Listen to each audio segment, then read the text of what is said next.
एक मोठी बातमी आपल्या समोर येते आहे। महाआघाडीत बिघाडीची शक्यता, शिवसेना ठाकरेंच्या बैठकीत महापालिकेला स्वबळाची भाषा। राज्यातील लोकसभा निवडणुकीत शिवसेना महाविकास आघाडीला मोठं यश मिळालं होतं आणि या यशामुळे महाविकास आघाडीतील प्रमुख पक्षांचा आत्मविश्वास बळावला। त्यातच विधानसभा निवडणुकांच्या अनुषंगाने तयारी आणि मजबूत महाविकास आघाडी बनल्याचं चित्रही दिसून आलं। मात्र विधानसभा निवडणुकांच्या जागा वाटपावेळी काही मतभेद काँग्रेस आणि शिवसेना पक्षात पाहायला मिळाले। मात्र निवडणूक निकालानंतर अनेकांच्या भुवया उंचावतील असंच चित्र दिसून येत आहे।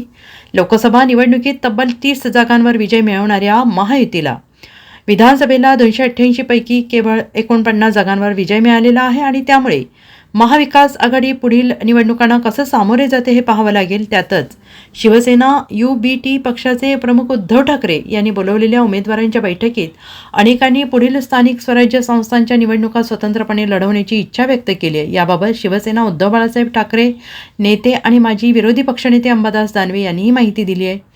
विधानसभा निवडणुका लागल्यामुळे आता पुढील काही महिन्यातच महापालिका निवडणुकांचं बिगुल वाजण्याची शक्यता आहे। त्यामुळे येणाऱ्या निवडणुका महाविकास आघाडीत न लढता स्वतंत्र स्वबळावर लढल्या पाहिजेत अशा प्रकारचा सूर शिवसेना ठाकरे गटातील काही पराभूत उमेदवारांनी व्यक्त केला आहे। उद्धव ठाकरे यांनी मंगळवारी बोलवलेल्या पराभूत उमेदवारांच्या बैठकीत EVM गोंधळाच्या मुद्द्यासोबतच पराभूत उमेदवारांनी स्वतंत्र निवडणूक लढवण्याचा मुद्दा देखील पक्षप्रमुख उद्धव ठाकरे यांच्यासमोर मांडला।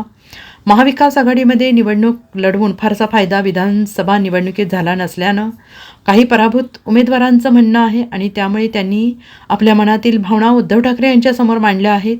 मात्र यावर कुठल्याही प्रकारचा निर्णय घेण्यात आलेला नाही आणि पक्ष प्रमुखांनी केवळ त्यांचं म्हणणं ऐकून घेतलं।